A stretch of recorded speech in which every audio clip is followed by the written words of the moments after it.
Assalamualaikum warahmatullahi wabarakatuh. Sahabat pembelajar semuanya, sesi kali ini kita akan bicara tentang variabel random dan distribusi probabilitasnya. Saya mengangkat sebuah contoh. Pada Hari Pendidikan Nasional nanti, Presiden akan mengunjungi sebuah sekolah dan akan memberi kesempatan kepada seorang siswa naik panggung untuk berbincang bersama Presiden.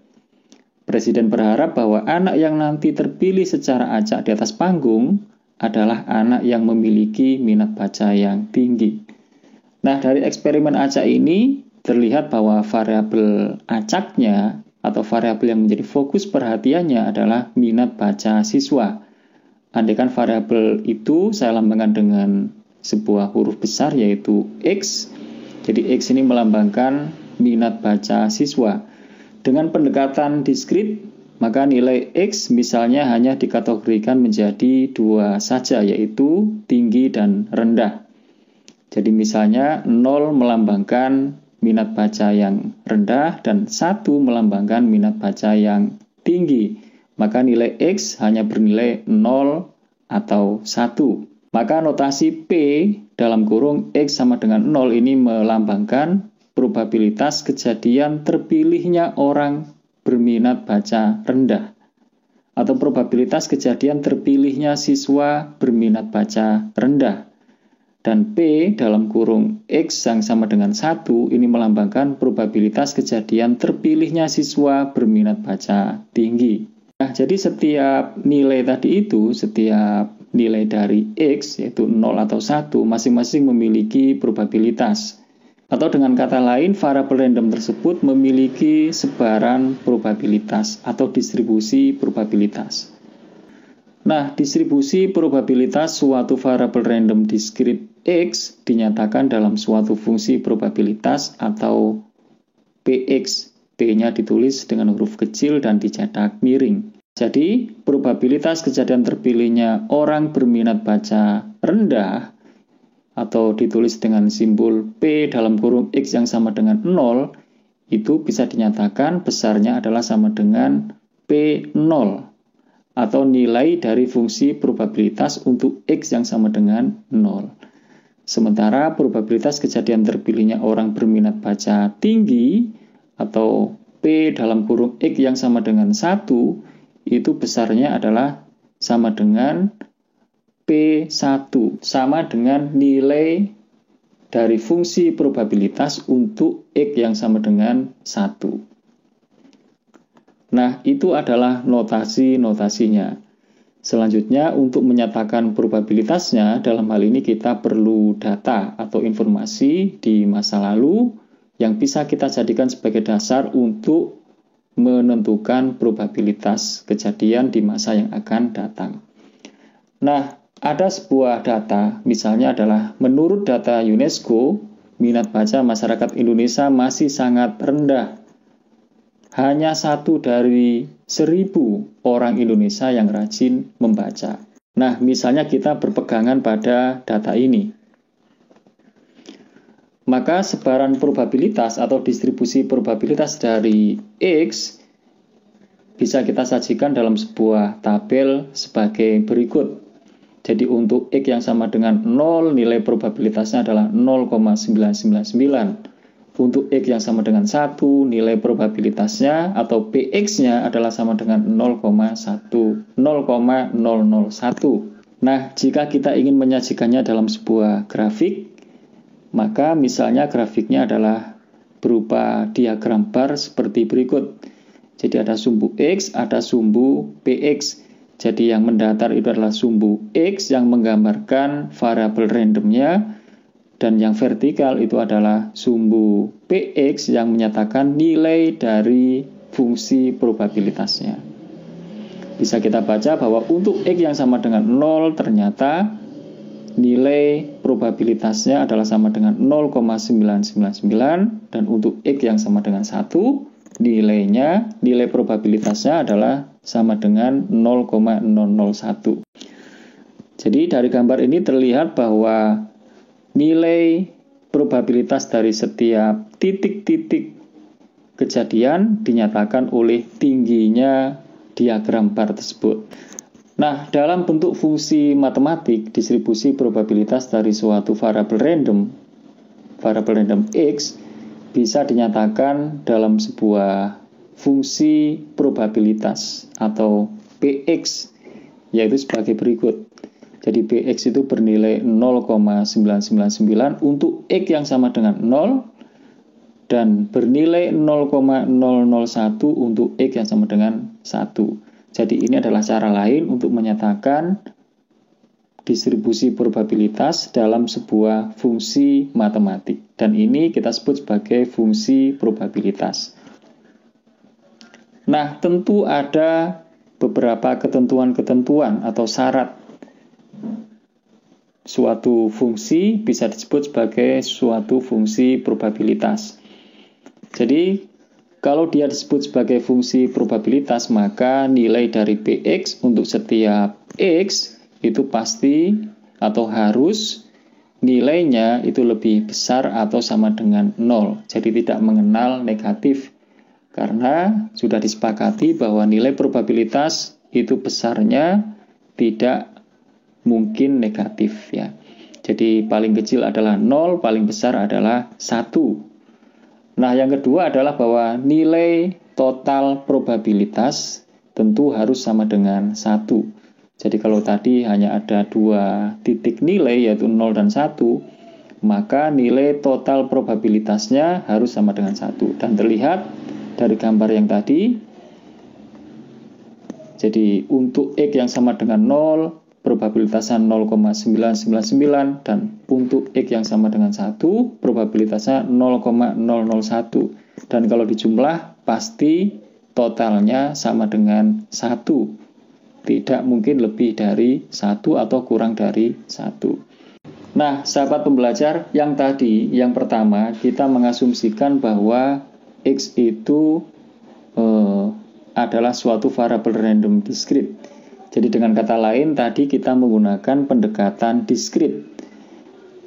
Sehingga kemudian kita hanya menggolongkan minat baca itu hanya 2 macam ya, hanya tinggi dan rendah.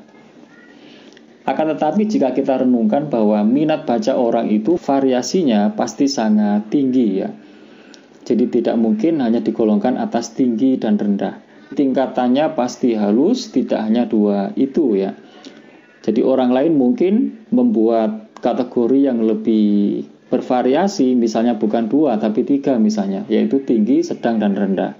Dan orang lain juga mungkin bisa membuat kategori yang lebih halus lagi, misalnya sangat tinggi, tinggi, sedang, rendah, sangat rendah, dan seterusnya. Dan dengan pendekatan kontinu, maka itu bisa lebih halus lagi ya. Jadi misalnya minat baca kemudian diukur dengan menggunakan skala 20 sampai 150. Jadi misalnya ada sebuah instrumen untuk mengukur minat baca seseorang. Instrumen ini misalnya menggunakan beberapa indikator. Jadi menggunakan misalnya 20 item pertanyaan ya. Setiap item misalnya adalah mengukur level tertentu dan misalnya adalah dari 1 sampai sekian ya. Sehingga nanti sekiranya pengukuran ini menghasilkan serendah-rendahnya akan mendapatkan skor 20 dan setinggi-tingginya mendapatkan skor 150.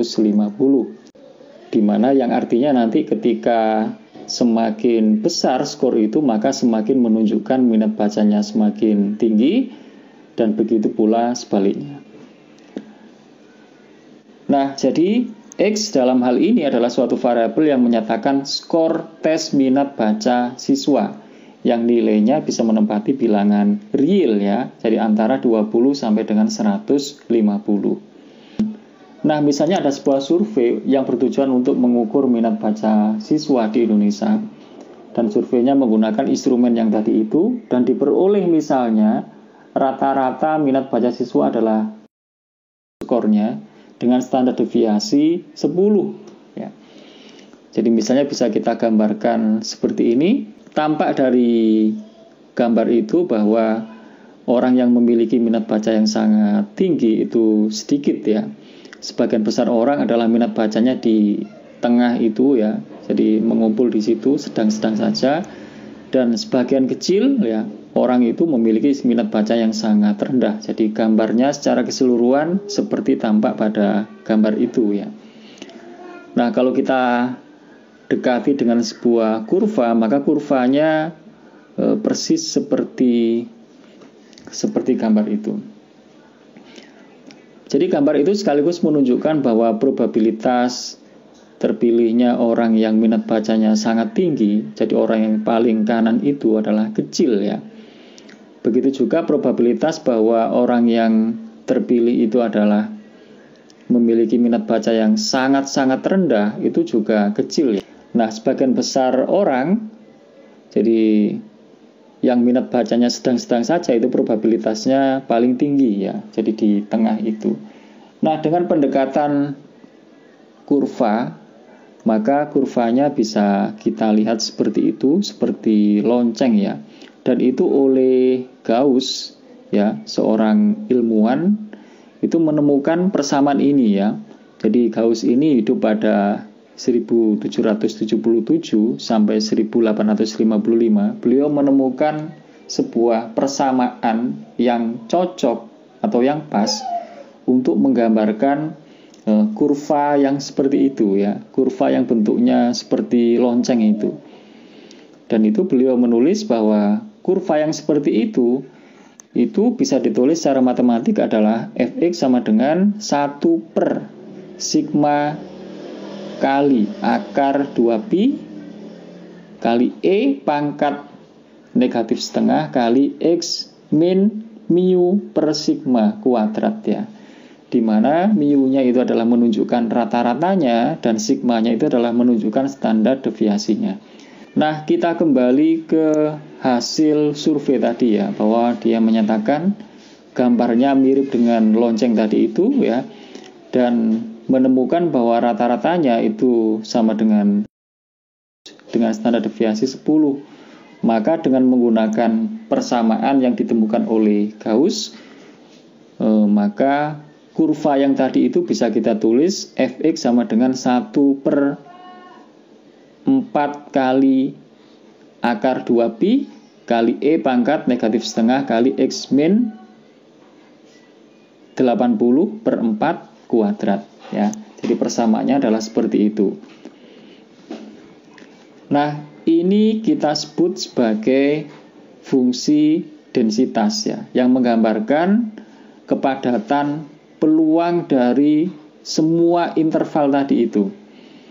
Nah, jadi kalau yang tadi diskrit, probabilitas ditunjukkan oleh tingginya bar tadi itu.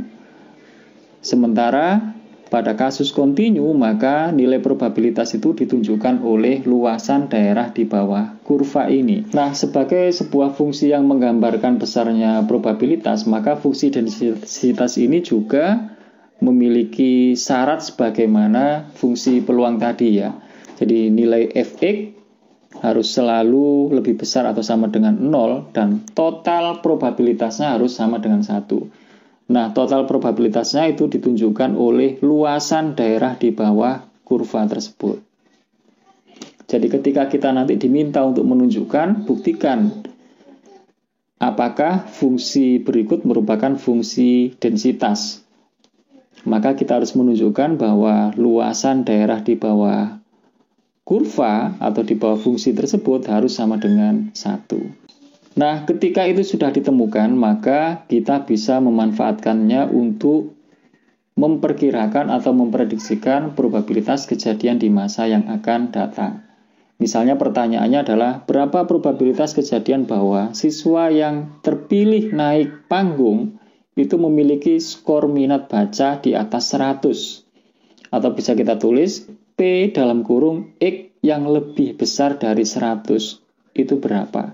Ya. Nah, secara visual maka gambarnya adalah seperti ini.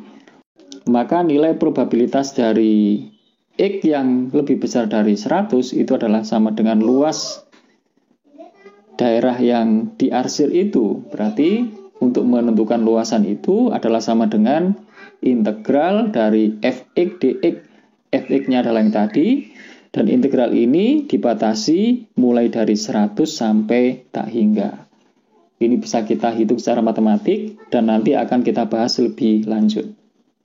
Begitu juga dengan pertanyaan misalnya berapa probabilitas kejadian bahwa siswa yang naik panggung dia ternyata memiliki skor minat baca antara 80 sampai 100. Maka pertanyaan itu bisa kita tulis P dalam kurung X yang berada pada rentang interval 80 sampai 100.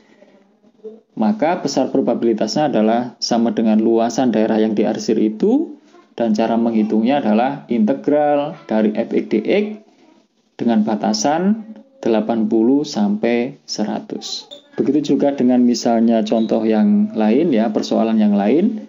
Berapa probabilitas kejadian bahwa siswa yang naik ke atas panggung adalah ternyata memiliki skor minat baca kurang dari 60. Maka secara visual gambarnya adalah seperti ini.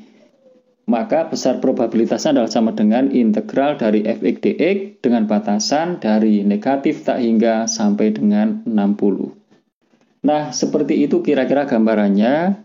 Kita sudah bisa membedakan antara variabel random discrete dan variabel random continue. Nanti sahabat pembelajar bisa mengembangkan pada contoh-contoh yang lain ya. Jadi variabel-variabel seperti jenis kelamin, jenis pendidikan, hobi, warna kulit, agama, dan semisalnya itu adalah contoh-contoh variabel random discrete ya. Sementara variabel-variabel seperti yang berkaitan dengan waktu, berat, panjang, suhu, dan semisalnya adalah variabel-variabel yang sifatnya continue ya. Informasi tentang distribusi probabilitas suatu variabel random yang bersumber dari data masa lalu ya, bisa kemudian kita gunakan untuk memprediksikan probabilitas suatu kejadian di masa depan.